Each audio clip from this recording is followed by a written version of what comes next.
Okay, we are really, really glad to have you here, guys, because you are part of the family, of the South Summit family. And I just want to tell the audience, for those who don't know, why they are right now sitting here. We have some of our finalists and winners of South Summit of other times. In my left side, I have Alejandra Artacho, that was winner of South Summit 2016 with a spot at home. We have Lupina, she's one of our ancient finalists. 2013, she was finalist, she will tell us about that.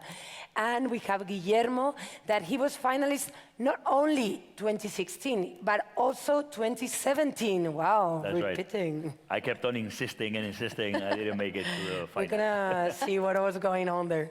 So just guys, I was wondering, how was like this journey that you have since you were finalist or you were here in this stage pitching for the audience?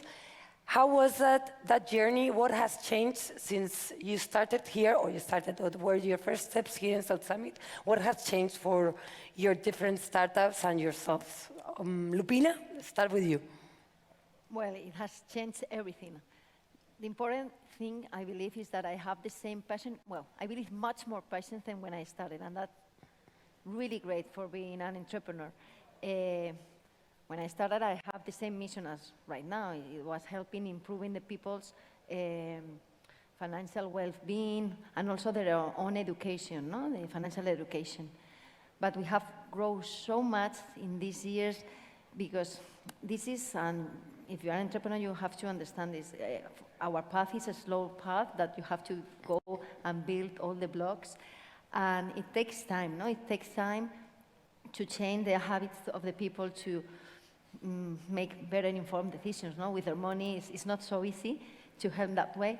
So at the very beginning, we start only helping them to improve their own health, financial health, just with self-service tools. And now I can announce that we are in a beta that we are gonna include an expert also, so they cannot just do themselves everything. So they're gonna be with an expert helping them to improve their own health, their own score. But we also saw at that moment that we need to help the people to improve also their own understanding. We have to empower them because they need to own their own data. So we help them to get access to credit, and we built the first marketplace, and only one marketplace for lending in Spain, Mexico. And this is really great, no? Because you don't need to be the client of a bank or of a financial entity, so you can get the best loan for you. And this has helped many, many, many people, no? Because they have goals in their lives, and if they cannot have access to money, it's impossible, no? To build your company or whatever, no? So I am very, very proud of that side and helping them to understand what type of interest rate they do deserve, no? When they are going to apply for a loan. This is education. People go to the bank and, well, why they tell me I deserve 12% or 20%? I don't know. So this is like a small building blocks that we are helping the people to better understand how good, how bad they are. And of course, we have improved a lot in these years, helping them also switching their receipts from insurance and everything so they can save money. And we also help them with the daily spending because we have launched also a card that is linked also to their own credit score, so they have instant credit on it also. So it's a great path, but right now we are building many new things, and we keep on the spirit of being a startup because we have, at the moment, 4 new projects in parallel, no? So it's very amazing, no? For me, when the users come to the office, because they do it, and we are an app, I don't know why, but they're there every day, telling us how we help them, or if they have, like, right now, I don't know, if they have right now a bad circumstance that they have an emergency and they need a loan right now, how they feel, and well, it's amazing to help them, no, at the end of the day. Beautiful, because I can see that the journey has to do with the scaling, the impact you're doing in the lives of many people that didn't have the resources or didn't have access to credit, and it's a life-changing. And your growth, it's linked to the growth and impact in other people's lives. So beautiful, Pina. Thank you. And what about Guillermo? You came to South Summit 2016, and I believe that you just started the company 2016. That's right. So 2021, what happened? What has been happening in VNext? So for us, everything that has happened since we first came here has been like an incredible ride. So look, as you very well said, we came here 2016. I believe back then we didn't even have the product launched already, right? We just had like a beta version of the app, and we were, if you remember, probably Alejandro remembers, but we were handing cards to people that wanted to test the app, right? So it was the least scalable thing ever, right? We would just open accounts to people that we could hand a card to. We used South Summit to do that, like kind of our first, like testing environment. We thought that the community that gathers here was like a good testing group for us. Back then we were, I believe, 6 people working at VNext, maybe 7, right? That's the end of 2016. By the end of 2018, we had 100,000 customers, and we were somewhere around 50 people working at the company. Wow. At the end of 2019, we had 300,000 customers, and we had somewhere around 140 people. And then the whole pandemic came, so we needed to cut down instead of, so we needed to let go some people, we need to do some changes, some cost cutting. So we went from 140 back to being 70, kind of being a bit more calm, not so hyper growth, regardless of how much it costs. We needed to kind of change a bit of our mindset. And now we're again back on track, raising a big round right now. So it's been like a massive ride, even if it's not that long, right? It's only like been, like 4 years? For us, it's been massive. We've gone through the cheapest bootstrapping ever to the biggest Series A in Spain, to cost cutting and almost killing ourselves, to then going back on track. So it's been an amazing ride.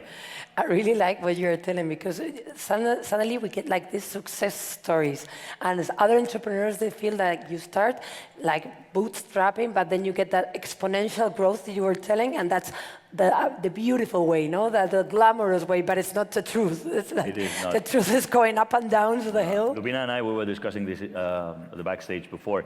I think it's very clear for everybody that startups, they either go right or wrong. But what most people don't understand is that the startups go right, they don't go right the entire time. They go okay, and then you're almost dead, and then you save a match ball, and then you raise a big round, and then you're almost there again, and it's like a very bumpy ride, right? And I think it's important to do a bit of education on that, because resiliency is very important in building a startup and having a long-term vision, like Lubina was saying. So I hope I think it's important to educate people to understand that this is not just you raise a huge round, you go to 100 cities, and then that's it, it's done, right? Then something happens like COVID, and then you need to rethink everything that you're doing, right? Which is part of the fun part of building a startup, but it's also a challenge. I see that you're looking at Alejandro. Talking about roller coasters. So tell us, Alejandro, how was your path, and also thinking about the pandemic, because, Spotahome was one of the sectors, not Spotahome, but, renting was one of the sectors most affected. Tell us about this up and downs. Okay, well, a big roller coaster. So before go to there, we were the winners in 2016, and I remember the day, because that's South Summit, we were like 2 years old, and we were talking with a bunch of investors, and you guys do an incredible work here on networking, and that day we came back to the office, with the trophy of winning. We were in the teams like 50 or 60 people back then. I remember that day very well, because actually one investor, he was working at the office, one of the partners, and I arrived with the trophy, and the culture that we have is quite wild, and so I got there, and people started to throw chairs and tables and all that, people jumping on top of the tables, and the investor was super impressed, and actually he was like, You were this throwing is something special. tables to the investor? No.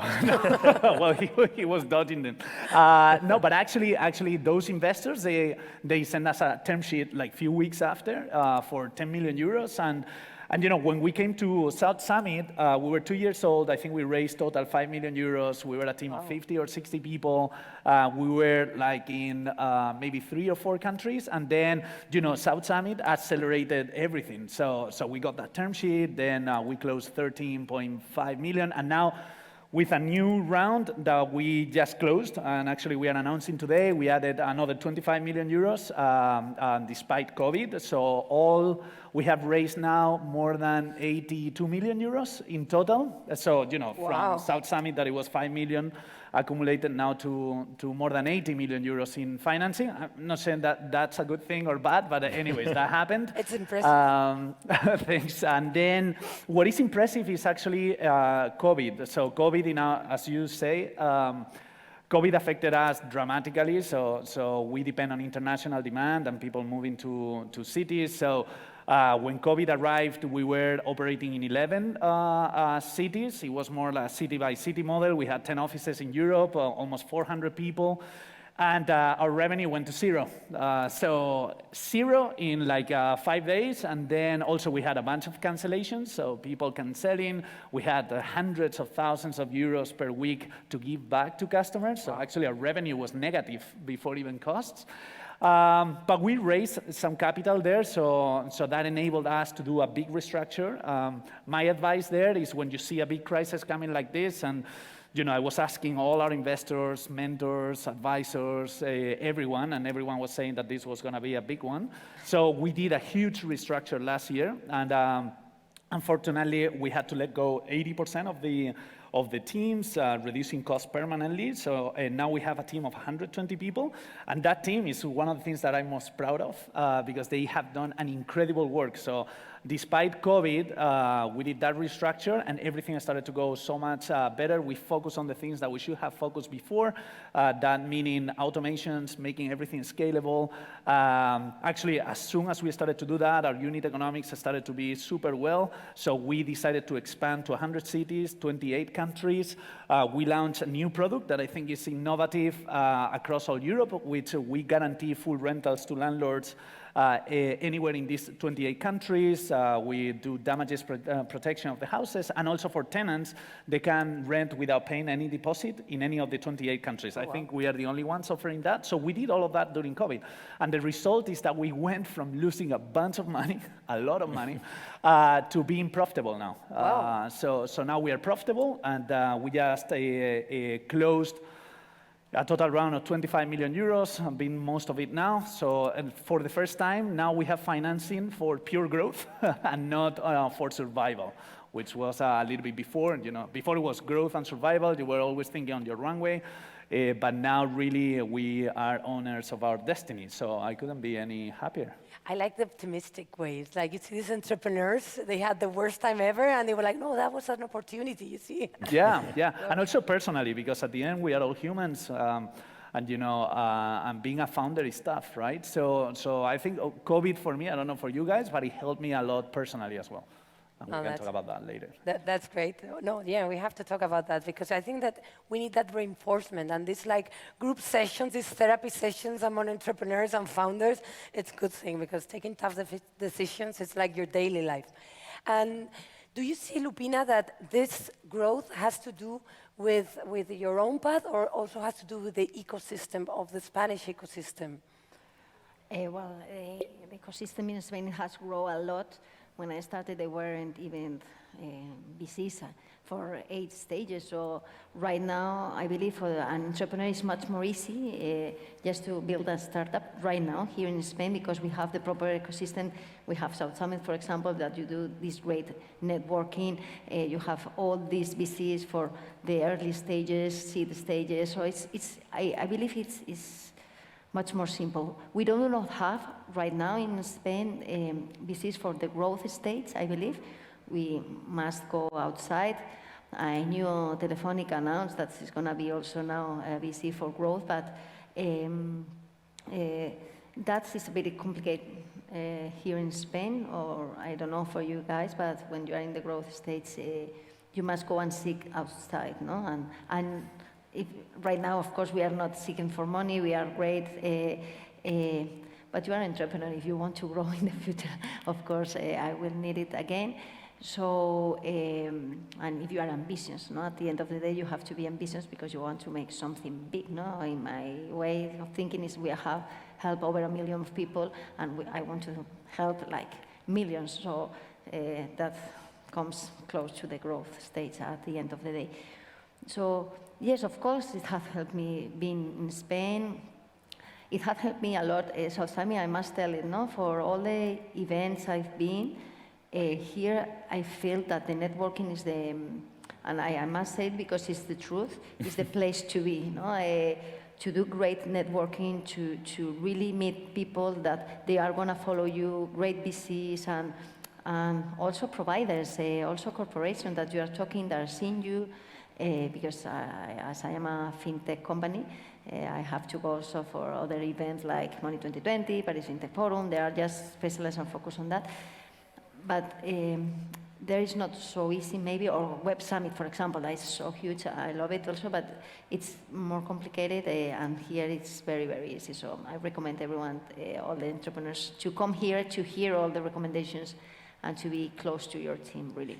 Thank you very much, Lubina. I promise it wasn't branded content. No, no, no. You're great. Like, she's just a family member. And talking about the ecosystem and how it grew, I was wondering, you are both fintechs, and how do you feel like, Guillermo, that the fintech, especially the fintech sector of the ecosystem, have evolved during these years?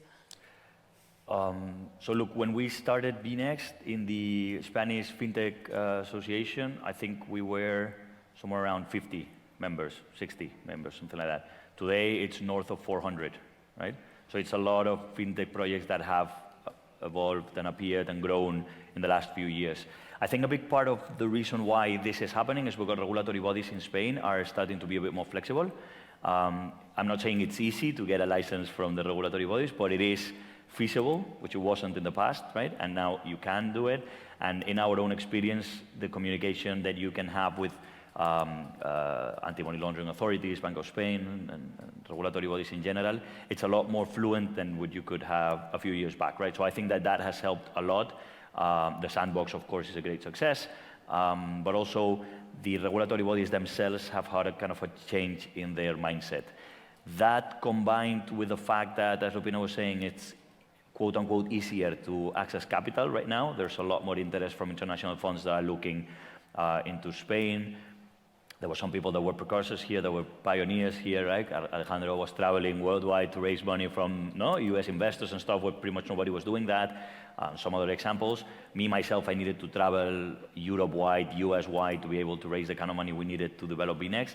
That is, I'm not saying it's no longer the case, but it's a lot easier right now, right? There's a lot more attention from international VCs that are looking into Spain, right? So I think everything's a bit of a chicken and egg situation, right? The more flexible you are with regulation, the more likely it is that new innovative fintech projects can come to life, then the more likely it is that international VCs are going to be looking into Spain, and it is like a chicken and egg positive situation that we're seeing right now.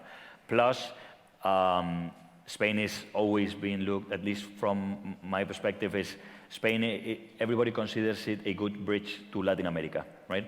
And that's the case for regulatory bodies as well. A lot of the fintech laws that are being passed in a number of LATAM countries, they either mirror or they are inspired by Spanish regulation, right? Which makes, for us, Spanish startups a lot easier to be able to deploy our services over there.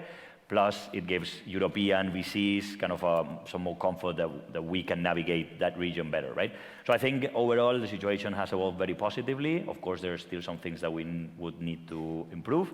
One of which, in my opinion, being the connection between university and money. I think that that's something that we're still lagging a bit behind. But other than that, I think it's been a massive improvement from when we were starting, which was already okay, right? But it's a lot better now. I like what you say about the chicken and egg, and it's true. And I believe that you three are pioneers, and you've been opening the ways for other entrepreneurs because you receive investment from international VCs, and that's also a way that other people are looking at Spain as a reference of innovation and from startups, and that's great. And that it's like really, I'm really thankful that you've been opening the ways for others. And about you, Alejandro, because you told that it was 89 million you've been invested, 89? 82 million euros. 82 million euros. And you had, what what Guillermo was saying, that at the beginning it was more like Spanish VCs, but now they are open to international. How is your mixture? Because I know that you have like All Iron Ventures or Seaya, which are one of the main from Spain, but you also have like from Silicon Valley Investments and other places. Right. In 2000, we always had international investors because since our very first round in 2015, I was going to London and talking with the Everybody. people that I could, everybody with a backpack and going around. But in 2018, we closed our Series B, and it was led by Kleiner Perkins, that, as you know, is the oldest VC, is the first VC in the world in terms of, but is one of the top in the world in terms of returns on investment.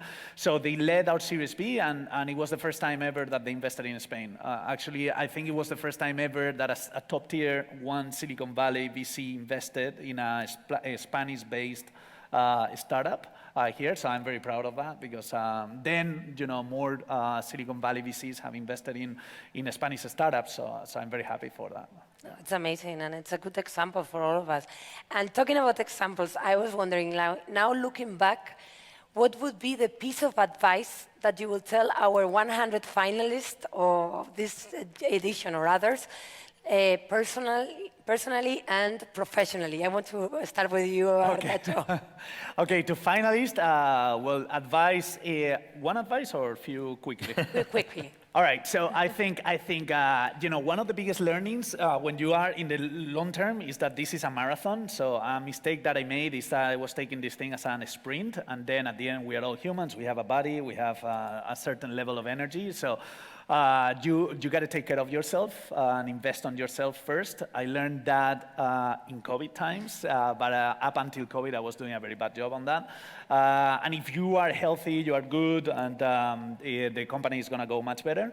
And then I would say the second, probably on our experience, is go as fast as you can, but then try to fix the things that are going to make you scalable in the future the first, which are the hardest things to do, and usually the most boring things to do. But if you don't, then at the scale and volume, all the problems are going to be so much bigger, right? And then my third and last is do networking a lot. And you never know, you know, sometimes maybe you don't want to go to an event, or you don't want to meet someone, or you have things to do. And this is a people business. And I think your job as the founder and the CEO is to build relationships and work on those relationships. And that opened a lot of doors for us. And you never know. Sometimes you go to somewhere, meet someone, and that person opens the next door. And it's about connecting the dots, right? As Steve Jobs was saying. So it's completely true. And he's walking the talk, because we make him come here at 9 a.m. just for networking. Yes, exactly. Yeah. Thank you for that. I'm going to go for Guillermo, and I want to end up with Lupina. So for me, for finalists here that I believe that is still kind of in an early stage, rather than probably trying to raise their first kind of big round, seed round, pre-Series A, the way I would approach it is try to have a plan, right? So when startups come talk to me, they've got a new project and they tell me, no, so I want to raise €500,000 or 1.5 or whatever the amount is, and what I'm going to do is hire a team and invest in Facebook ads. That's not a plan, right? You need to have a plan, like a proper plan, to fully understand what is happening. And I'm not saying you stick to that plan, but you have a plan so you can iterate, understand what's happening, and get the learnings fast enough, right? So having a detailed plan is a good idea, in my opinion. And it's also a good idea for fundraising, because if you go talk to a VC and you tell them this is what I'm doing, and then you go a couple of months afterwards and say, this is what I was going to do, this didn't play out the way I was expecting, this did, this is my learnings. VCs understand that if they give you money, you've got a plan to deploy that money, right? You're not just going to improvise, no? So I'd say have a plan, work on a plan as detailed as possible, understanding that that plan is most likely to be wrong, but just have it in paper. And ask for advice, like Alejandro was saying. You are probably not the smartest guy in the room. There's people that have gone through your same problems and your same situation before. So ask for advice, be humble enough to ask people and to tell people that you are in trouble, that you don't know how to solve a situation, and you need help. And it's not that easy. It's easier said than done. But when you do it and you ask for advice and you get the proper advice, it's super valuable. And then I very much agree with what Alejandro was saying. You need to be healthy and stay focused on what you're doing, right? This is not a sprint, this is a marathon. You need to take care of yourself as well. So fast and meditate is a good idea, in my opinion.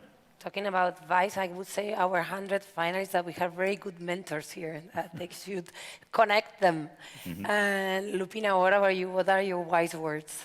You need to have a clear unit economics or really clear business model behind. It's impossible to make a great startup or if you don't have this clear, okay? Because that was from the past. No, the Facebook, growth.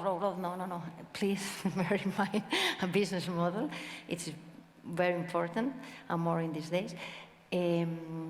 Also, for me, it's very important, the team, but you have to have a great team because the idea is never important. No? Everyone has maybe in Asia, whatever, your idea is not going to be so important. It's the way you implement it. And so your team has to be really focused to solve a problem. They have to work in a squad. They need to have this methodology, great methodology, just focus on one thing, but solve that thing. If not, you are going to get lost in this jungle and you're not going to be able to escape, no? Because if you want to be here, this is like a domino. You have to first start with the first piece.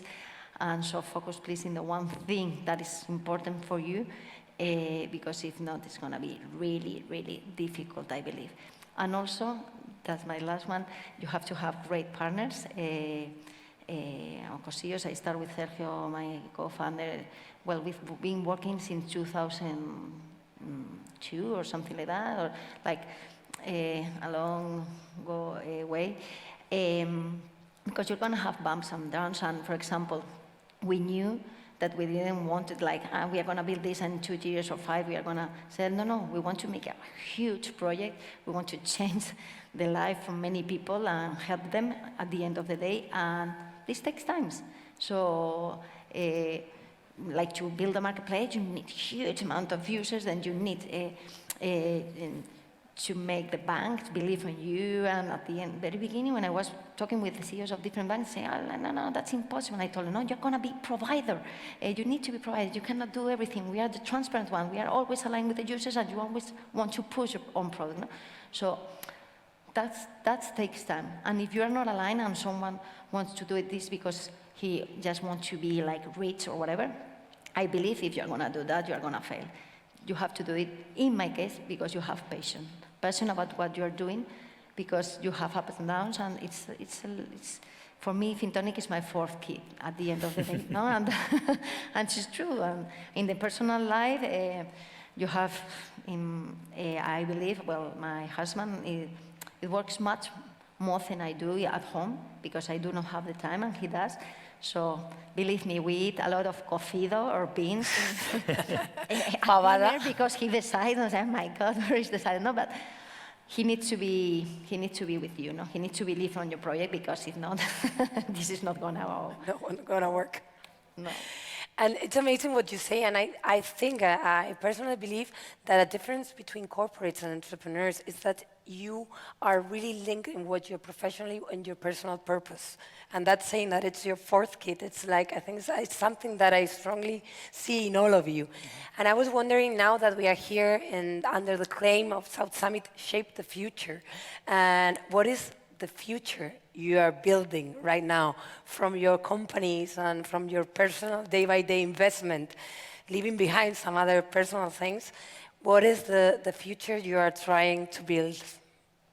Wow, big question. Big question. Well, for us, business-wise, we're taking this investment to keep expanding, and we're excited about this product that we launched. So we are gonna focus probably in these 100 cities or maybe more, looking at companies probably to merge or to acquire something, and then we'll raise again probably in few quarters, and then we'll keep expanding. So we just want to be everywhere in the world, and then personal life. I'm getting married next week, and building a family. So thanks. So yeah, no, just enjoying, living also the present moment. It's more important. I don't know what it's more complex, the family or the company. It's always a trade-off. Well, I don't have babies yet. So. It looks like a promising future. Yes. And Lupina, which is that change you want to make the world? Well, this is a huge question, no? But it's true. I want to keep on working, helping these people that is underserved by their own banks. Bear in mind that 2 out of 3 people don't understand credit. They don't understand what they do deserve. They don't make it at the end of the month. No, they are in overdrafts, and they don't know how to manage their finance because they are in a normally really bad position. So I really try to help them, and here is one of my colleagues here. Just focusing a lot in education with a coach, a fin coach, that is going to help them to really, really understand why everything is happening themselves and how they can change it. No, this is a great challenge for FinTonic to do that, but I really believe that we are going to help a lot of people that right now are in negative cycles and really negatives. They don't know how to get out of them, and we need to help them. And this is a huge project that we have in mind. And well, this is my great mission, no? At the end of the day, and we have all the team really focused in this mission because they really want to change the world, and that's great, no? To have a team that goes with you trying to do that mission. It's amazing, and I think that the daily sacrifice is worth it for the change we are making in people's life. And Guillermo, what about you? So look, for us the pandemic was a bad moment like for everybody else, but we did use that time to build, like Alejandro was saying, build something that more solid, that more scalable on time. So we got our license from Banco Spain, and we built all of our own infrastructure. I don't want to bore you with that because it's pretty boring, but we now have a capability to own the entire tech and regulatory stack, which is something that we couldn't do in the past. So what we've been doing is exploring a lot the possibilities of decentralized finance, blockchain, and these kind of things to build like the 2.0 or 3.0, whatever it is, financial products, financial services. And the more I explore, the more I learn about the capabilities of that technology, the more excited I get about how this is really going to change finance in the long term. For instance, we've built a product to be able to, so we have a peer-to-peer money capability sending, no? So like a Venmo kind of thing, you can send money between BNext accounts in Spain, you can send money between BNext accounts in Mexico. We're now connecting those, so we're allowing people to send money abroad in currency. Using blockchain, it takes 4 seconds to liquidate the remittance, and it costs 75 basis points, which is the cheapest and fastest way to do it. We're building a US dollar account for people in Latin America who want to save and they do not trust the volatility of their local currencies. They want to save in dollars, so we're building a US dollar account by USDC, which is the stable coin of the dollar, right? So we're exploring a lot the whole universe of decentralized finance, trying to kind of bridge traditional and decentralized finance, right? There's a lot of projects of DeFi that are still a bit avant-garde or a bit too academic, right? We're trying to bridge it and bringing it to the masses, right? Bringing it to more traditional finance. And personally, I'm getting married as well next year, so Wow. building a family myself. Sorry, ladies and guys. So congratulations to both, and also Lupina, that she raised a beautiful family and she's doing really good. Thank you very much for being here. Thank you very much because you are always there. Whenever we call you, even at 9 a.m., you are here. And thank you very much for being part of South Summit. And we hope to keep you coming every year and to keep you giving you some worth for it. Thank you, guys. Thank you for having us. Thank you. Great work. Thank you.